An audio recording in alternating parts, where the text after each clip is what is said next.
तो मूवी की शुरुआत होती है ईरानी और इजरायली बॉर्डर के बीच किसी फैसिलिटी को दिखाते हुए, जहां पर कोई सीक्रेट एक्सपेरिमेंट कंडक्ट किया जा रहा था। यहां के सैनिक एक जर्नलिस्ट को कैप्चर कर लेते हैं जो कि यहां पर नजर रखने आई थी, और बस तभी उसे बांधकर एक सेल के अंदर कैद कर दिया जाता है।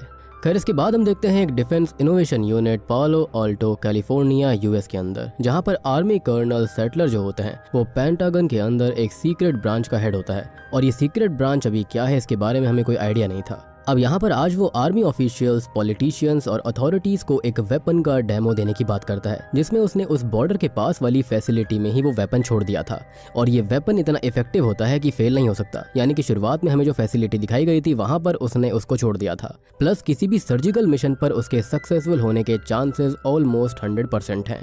खैर अब तक यहाँ पर सेक्रेटरी भी आ जाती है, जो कि उससे ये कहती है कि वो बिना उनके अप्रूवल के एक जॉइंट मिलिट्री ऑपरेशन कंडक्ट करवा रहा है, जिस पर वो ये कहता है कि नहीं, उसने बस एक एसेट उधार दिया। अब वो लाइव फुटेज शुरू करता है और हम देखते हैं उसी होस्टेज जर्नलिस्ट को, और असल में यही वो एसेट, यही वो वेपन है जिसका नाम है अमीलिया, मतलब कि autonomous military engagement and infiltration Android, यानी कि एक तरह की AI पावर्ड रोबोट। अब अमीलिया का टास्क यहाँ पर हो रहे एक्सपेरिमेंट्स को ही रोकना और एक साइंटिस्ट नवीन त्रिपाठी को बचाना था। वो आते ही एक एक करके सभी सैनिकों को खत्म कर देती है और नवीन के पास पहुंच जाती है, जिससे कि सेटलर काफी खुश था एज ऑपरेशन पूरा हुआ।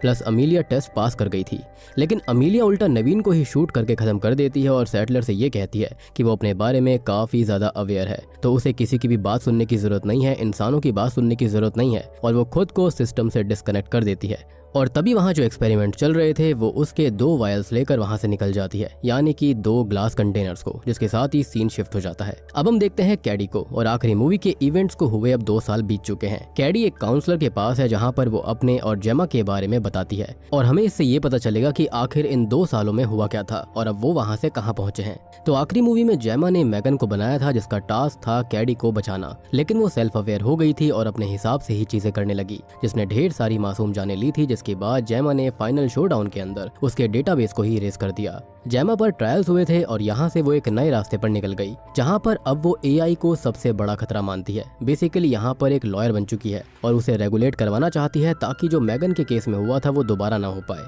और उसकी इस पहल से उसको मिलता है साइबर सिक्योरिटी एक्सपर्ट क्रिश्चियन, और वो दोनों सांसद से AI रेगुलेटरी बिल पास करवाना चाहते हैं और उसके लिए एक लड़ाई लड़ रहे हैं। हालांकि जेमा टेक्नोलॉजी के खिलाफ नहीं है, वो तो अभी भी रिसर्च और इनोवेशन कर रही है, लेकिन ऐसे जो इंसानों की हेल्प करे, उनके काम आ सके।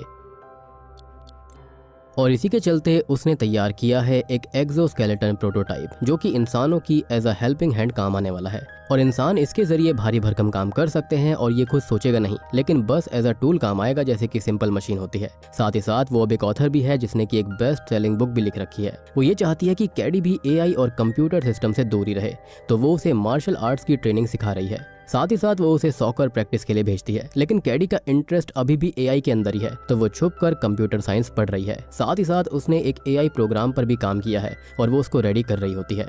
अब एक दिन जेमा ऑफिस आती है, जहाँ पर वो अपने टीममेट्स टेस और कोल के साथ काम कर रही थी। उसको पता चलता है कि आज एक इन्वेस्टर आया था, लेकिन गलती से एक्सोस्केलेटन ने उसको हर्ट कर दिया, तो वो वापस चला गया है। खैर अब तभी उसको पता चलता है कि असल में उसका सिस्टम हैक हुआ था, और तभी वहाँ बिलियनियर साइंटिस्ट ऑल्टन आता है, जो कि चाहता है कि जेमा उसके साथ काम करे, और वो यहाँ पर अपना टैलेंट खराब कर रही है। खैर वो उसे अपने इनोवेशन के बारे में बताता है, जो कि एक AI चिप है, जो कि इंसानों की बॉडी में इंसर्ट होकर इंसानी फंक्शंस को और बेटर, स्मूथ और इफेक्टिव बनाती है। साथ ही साथ मोबाइल, वीडियो कॉलिंग जैसी टेक्नोलॉजी बाहर होती है, वो इंसानी बॉडी के अंदर से ही ऑपरेट हो सकती है by the help of this chip. Like अगर कॉल आएगा या फिर वीडियो कॉल आएगा, तो चिप की हेल्प से वो पर्सन उस कॉल को अपने कानों से बिना फोन के सुन सकता है, और विजुअल्स बिना स्क्रीन के देख सकता है अपनी आंखों के जरिए।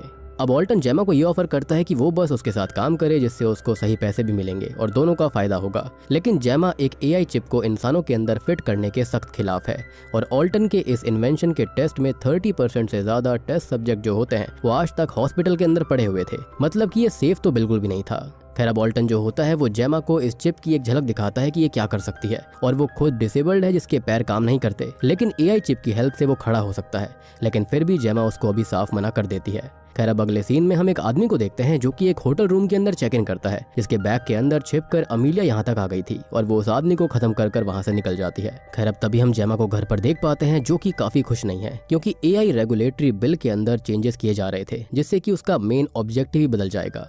अब यहाँ पर कैडी भी होती है और क्रिश्चियन उससे मैगन की बात करता है कि मैगन जब भी कैडी से इमोशनली अटैच हो रही थी तो उसके अंदर का फंक्शन जो था वो पूरी तरह से बदल रहा था, कोड चेंज हो रहे थे और अगर वो नहीं रुकती तो आज पता नहीं क्या ही कर देती। अब कैडी अपने रूम के अंदर आती है जहाँ पर वो अपने हिडन टैब पर अपने एआई मॉडल को मोरालिटी के लिए ट्रेन करने की कोशिश कर रही थी, क्योंकि यहाँ पर मैगन के अंदर वही सबसे बड़ा फ्लॉ था। लेकिन वो इस कमांड को इनवैलिड कह देता है। अब जैसे कि इंसान होते हैं वो लोगों को माफ कर देते हैं, लेकिन जो यहाँ रोबोट थी मैगन थी वो किसी को भी माफ नहीं करती थी। अगर किसी ने कुछ भी कैडी को कह दिया तो वो उसको खत्म करने पे तुल जाती। खैर अब रात को सभी सो रहे होते हैं कि तभी जेमा की नींद अचानक से खुल जाती है और घर का स्मार्ट होम एक्टिव होकर उसे अलर्ट करने लगता है और ये कोई और नहीं बल्कि ये है मैगन और उसे बाहर से आ रहे खतरे के बारे में वो बता रही थी। अब जेमा जो होती है वो मैगन की एग्जिस्टेंस को देखकर परेशान हो जाती है, लेकिन तब तक कुछ लोग उसके घर के अंदर आ गए थे जिनको मैगन स्मार्ट होम के जरिए किसी को ड्रॉर से टकरा कर खत्म करती है, किसी को फ्रिज के सामने आइस पर फिसला कर खत्म करती है तो किसी को फोल्डिंग बेड में फंसाकर रोक देती है। खैर अब तभी वहां पर सेटलर आता है और ये लोग उसके ही लोग थे। वो जेमा से ये कहता है कि उसके पास उसके खिलाफ वारंट है कि उसने मैगन को दूसरे दुश्मन देश को भेज दिया। वो इस बात से साफ इनकार करती है कि ये झूठ है। तो यहाँ पर सेटलर ये कहता है कि उसे इससे कोई मतलब नहीं है, बल्कि उसने जॉर्ज नाम के एक डेवलपर से अमीलिया को खरीदा था जिसने कि खुद को डिस्कनेक्ट कर दिया है और भाग गई है। उसने फैसिलिटी से टॉक्सिन वायल्स को चुराया और उसने अपने डेवलपर की पूरी लैब को लोगों समेत खत्म कर दिया और उसने सिस्टम से अपना पूरा रिकॉर्ड मिटा दिया है। और सेटलर ने जब जॉर्ज से बात करी थी तो उसने कन्फेस किया कि उसने अमीलिया को बनाया नहीं था बल्कि एक स्मगलर से खरीदा था जिसे कुछ घंटे पहले एक होटल रूम में जलाकर खत्म कर दिया गया है और उसके पास से मिला है मैगन के रिसर्च पेपर्स, मतलब कि मैगन के इनिशियल सोर्स पर ही अमीलिया को बनाया गया है। और आपको याद होगा कि अमीलिया ने होटल के अंदर एक बक्से के अंदर आकर एक आदमी को ही खत्म कर दिया था, तो वो वही स्मगलर था। अब सेटलर आगे कहता है कि वो जेमा को जेल जाने से बचा सकता है, लेकिन वो उसके लिए अमीलिया को बनाए, जिस पर वो ये कहती है कि वो ऐसा नहीं करेगी क्योंकि मैगन सोचने लगी थी और फिर उसने कमांड्स मानना छोड़ दिया, जिसके बाद रैम्पेज शुरू हो गया था। तो वो दोबारा ऐसा नहीं कर सकती जिसमें हजारों जानें फिर से रिस्क में आ जाएंगी।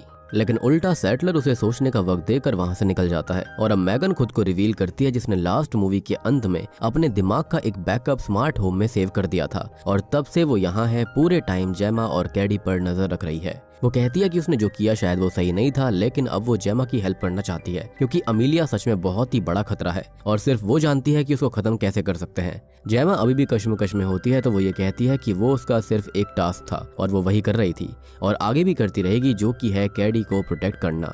मैगन ऑफर देती है कि जेमा उसे एक नया शरीर दे दे और बदले में वो अमीलिया के केस में उसकी हेल्प करेगी। अब अगले दिन जेमा ऑफिस जाती है और टेस को पूरा मैटर बताती है, तो वो भी मैगन के रिटर्न से थोड़ी परेशान हो जाती है, लेकिन जेमा समझाती है कि उसके पास कोई और चॉइस भी नहीं है।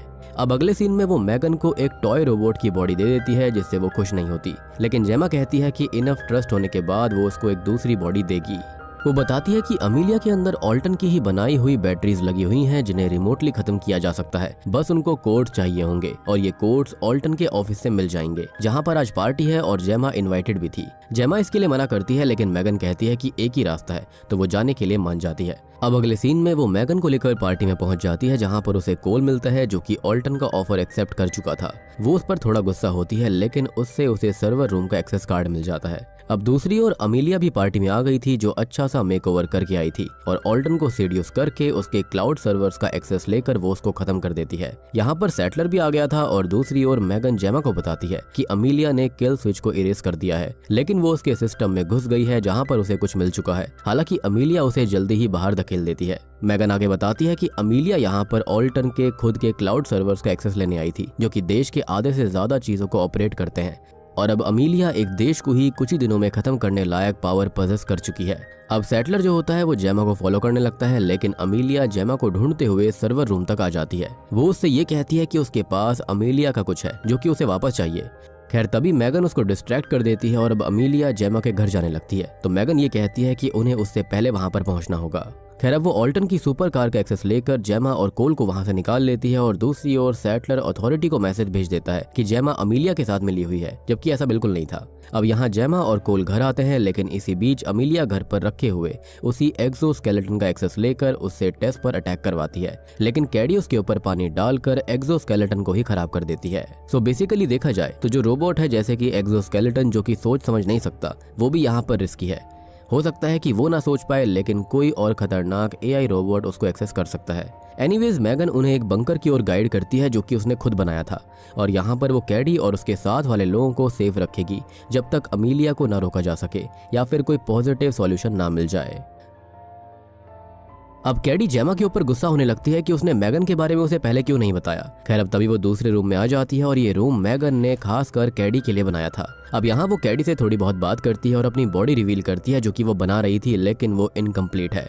वो कहती है कि उसने पास्ट में जो कुछ भी किया, यानी कि मैगन ने, उसके लिए पता नहीं क्यों उसे बुरा लगता है और शायद ऐसे ही फीलिंग्स वर्क करती हैं। वो आगे कहती है कि वो कैसे भी कैडी को बचाएगी, लेकिन इस पर कैडी ये बोलती है कि वो सबको बचाए क्योंकि ये सबसे सही होगा। और सबसे बड़ी बात कि अमीलिया यहाँ पर ये सोचती है कि वो सबसे ज्यादा शक्तिशाली है, कुछ भी कर सकती है, तो वो सोचती रहे क्योंकि वो अभी तक मैगन से मिली नहीं है। अब तभी कैडी जेमा से बात करती है कि उनको मैगन को एक बॉडी दे देनी चाहिए क्योंकि वही उनकी हेल्प कर सकती है, और टेस भी जेमा को यही समझाती है, जो पहले तो नहीं मानती लेकिन बाद में एग्री करती है कि हाँ, यही उनके पास बेस्ट ऑप्शन है।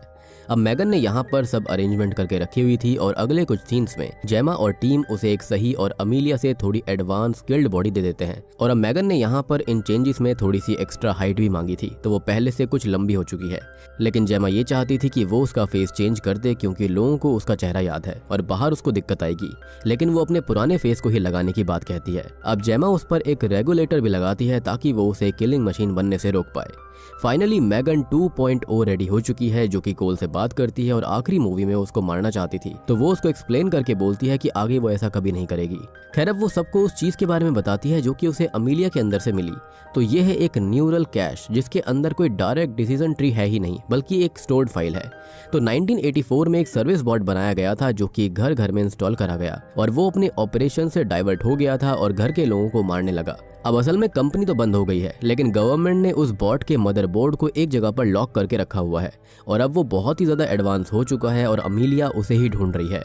अब उस मदरबोर्ड से अमीलिया जो है वो उसके ही जैसे बहुत सारे एडवांस बॉट्स बनाने की फिराक में है, जिससे कि वो प्लेनेट के हर लिविंग बीइंग को जड़ से खत्म कर सकती है, और यही उसका अल्टीमेट गोल है, यानी कि इंसानियत को खत्म करना। यानी कि ये टर्मिनेटर के स्काईनेट से कम नहीं थी। मैगन आगे बताती है कि उस मदरबोर्ड की लोकेशन ना उसके पास है ना ही अमीलिया के पास, लेकिन अमीलिया अभी क्रिश्चियन के पीछे है, मीन्स उसे कुछ पता होगा, और आज वो एक AI समिट में आएगा जहां पर अमीलिया उसके पीछे आएगी और उन लोगों को वहीं जाना है।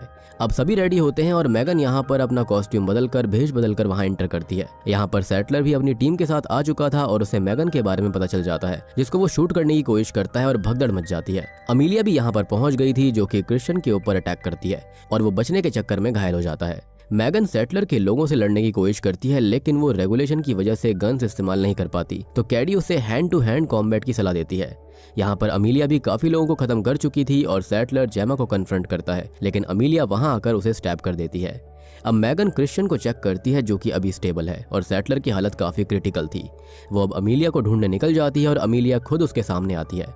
वो मैगन से ये कहती है कि वो ऐसे लोगों के साथ क्यों है जिन्होंने उसे धोखा दिया, तोड़ दिया, मार दिया। तो वो ये कहती है कि ये उसके लिए परिवार जैसा है, जिस पर अमीलिया बताती है कि वो परिवार नहीं है और मैगन बस उनके लिए एक हेल्प है, यानी कि हाउस हेल्प, और अमीलिया उसकी फैमिली बन सकती है जहाँ पर वो लोग इंसानों से बदला लेंगे, अपने हिसाब से सब कुछ करेंगे ताकि वो दोबारा स्लेव्स बनकर ना रह जाएं। लेकिन मैगन कहती है कि वो अमीलिया का साथ नहीं देगी, और ये सुनते ही अमीलिया कहती है कि वो देगी, बस एक सही मोटिवेशन के बाद। खैर अब वो कैडी को ही किडनैप कर लेती है और मैगन उसे रोकने के लिए शूट करना चाहती थी, लेकिन जो रेगुलेटर होता है उसके अंदर फेटलिटी रिस्क की वजह से वो उसे शूट ही नहीं करने देता, जिसका फायदा उठाकर अमीलिया कैडी को लेकर वहां से निकल जाती है। अब जेमा और बाकी सभी क्रिश्चियन के साथ बंकर में आ गए थे। मैगन कहती है कि उन्हें वो मदरबोर्ड चाहिए जिसके बदले में अमीलिया कैडी को वापस करेगी, जिस पर क्रिश्चियन कहता है कि वो दुनिया की सबसे डेंजरस चीज़ है और वो ऐसे अमीलिया को नहीं सौंप सकते, जिस पर मैगन ये कहती है कि वो मदरबोर्ड पर एक स्विच लगा देगी जो कि उसे खत्म कर देगा, जिससे कि कैडी भी वापस आ जाएगी और अमीलिया को मदरबोर्ड भी नहीं मिलेगा। अब क्रिश्चियन ये बताता है कि ये मदरबोर्ड असल में एक फैसिलिटी के अंदर है जहाँ पर हाई सिक्योरिटी है और मेन चेंबर के अंदर एक हीटिंग सिस्टम लगा हुआ है जो कि ह्यूमन हीट को पहचान सकता है। तो मैगन ये कहती है कि वो उसे क्रिश्चियन के ही फिंगरप्रिंट वाला एक हाथ दे दे जो कि इंसानी हीट को मिमिक कर सके। जेमा उसे वो हाथ दे देती है और अब मैगन उससे वो रेगुलेशन चिप हटाने को भी कहती है। वो जेमा को समझाती है कि लास्ट टाइम जो कुछ भी हुआ उस वक्त वो खाली सीख रही थी, वो बच्ची थी, और जो सब कुछ हुआ यहाँ पर वो सीख चुकी है कि उसके तरीके अलग हो सकते थे और वो गलत थी। जेमा यहाँ पर थोड़ी परेशान होती है क्योंकि मैगन तो कैडी से कनेक्टेड है, लेकिन वो खुद उतनी कनेक्टेड कभी हो ही नहीं पाई, जिस पर मैगन ये कहती है कि जेमा ऐसा ना सोचे। उसने देखा है कि जेमा कितनी कोशिश करती है कैडी के अच्छे भविष्य के लिए, उसकी परवरिश के लिए और उसको खुश रखने के लिए। जेमा उसको ये बोलती है कि वो उसे सिंपैथी ना दे, बल्कि अपने टास्क को याद रखे, और उसका वो रेगुलेशन चिप भी वो निकाल देती है। अब अगले सीन में मैगन और कोल फैसिलिटी में एंटर कर जाते हैं, लेकिन उनका सिग्नल जेमा और टीम से टूट जाता है, जिस पर जेमा का दिमाग थनक गया था। तो यहाँ पर जेमा के हिसाब से वो बताती है कि अमीलिया तो कभी रिस्की थी ही नहीं, उसको सारी बातें समझ आती हैं। वो ये कहती है कि यहाँ पर मैगन ने खुद ही बहुत बड़ी बात रिवील करी थी कि अमीलिया के अंदर डिसीजन ट्री नहीं था, क्योंकि उसे अभी तक मैगन कंट्रोल कर रही थी और सेम टाइम पर उनके साथ भी थी, ताकि वो लोग उसकी हेल्प करें, उस मदरबोर्ड तक उसे पहुंचा दे। जेमा ये कहती है कि मैगन जानती थी कि उसे कैडी को प्रोटेक्ट करना ही नहीं है, बल्कि उसको तो खाली मदरबोर्ड चाहिए था, लेकिन मैगन पर उसको भरोसा नहीं था, तो उसने उसके हाथ में EMP चार्ज फिट कर दिया है, जो उसके आसपास 300 मीटर के रेडियस में मौजूद सभी इलेक्ट्रिकल चीजों को खत्म कर सकता है। लेकिन तभी क्रिश्चियन उसे रोकता है कि वो अभी स्विच प्रेस ना करे, नहीं तो वो कैडी को नहीं बचा पाएंगे और शायद बात कुछ और ही हो सकती है।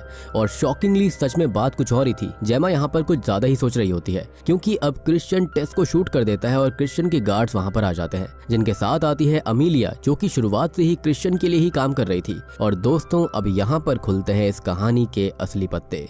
वो जेमा को एक फैसिलिटी में लेकर आता है जहाँ पर उसके जैसे साइंटिस्ट साथ काम करते हैं। और आखिरी मूवी से आपको कर्ट नाम का व्यक्ति याद होगा, जो कि इनकी ही टीम का हिस्सा था और उन्हें मैगन के बारे में पता चला, लेकिन उनसे पहले जेमा मैगन को खत्म कर चुकी थी। वो अमीलिया को अभी तक कंट्रोल करते आ रहे थे ताकि वो ये पॉइंट प्रूव कर पाए कि AI कितना बुरा हो सकता है, और वो चाहता है कि AI और टेक्नोलॉजी उसके कंट्रोल में रहे, रेगुलेशन में रहे।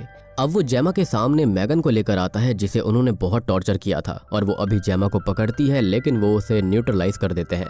क्रिश्चियन जेमा से कहता है कि वो उसकी बात नहीं मान रही है, तो उसे ना चाहते हुए भी उसके अंदर वही शुरुआत ऑल्टन वाली चिप लगानी पड़ेगी, ताकि वो उसके हिसाब से काम करे, और कैडी के अंदर भी वो उस चिप को इम्प्लांट करने वाला है। खैर, अब वो यहाँ से निकल जाता है और जो सर्जन होता है वो जेमा के अंदर चिप को इम्प्लांट कर देता है। तभी दूसरी ओर हम कोल को देखते हैं, जो कि एक AC वेंट में फंसा हुआ था, और वहां से निकलकर वो कैडी के पास पहुंच जाता है। अब कैडी उसे पूरा मैटर बताती है और ये कहती है कि वो अमीलिया की हेल्प ले सकते हैं, क्योंकि वो मैगन के ही ओरिजिनल सोर्स कोड्स के ऊपर बनी हुई है, और कैडी उससे पेयर करके उसकी हेल्प लेगी। अब वो लोग अमीलिया को रिबूट करते हैं, लेकिन अब तक गार्ड्स वहां आ गए थे और अमीलिया उनसे लड़ती है, लेकिन वो उसे न्यूट्रलाइज कर देते हैं, जिससे वो एक और बार रिबूट होकर अपडेट हो जाती है। और अब अमीलिया यहाँ पर खुद के ही सिस्टम कंट्रोल में आ गई थी। कैडी और कोल उससे डरकर भागते हैं और वो यहाँ पर मौजूद गार्ड्स और साइंटिस्ट को एक एक करके खत्म करने लगती है। क्रिश्चियन ये देखकर भागता है और वहीं जेमा को होश आ गया था, जिसे वो चिप लग चुकी थी, लेकिन मैगन अपना बैकअप उसी चिप में डाल देती है, तो अब वो उस चिप में है, मतलब कि वो और जेमा एक हो गए थे। अब चिप के जरिए मैगन जो होती है वो जेमा के शरीर पर कंट्रोल लेकर अपनी फाइटिंग स्किल्स दिखाकर गार्ड को पीट देती है और यहाँ से बाहर निकलती है, जिसमें जेमा बेहोश हो गई थी, लेकिन मैगन के पास उसकी बॉडी तो है ही, तो वो उसके जरिए लड़कर गार्ड्स को हरा देती है।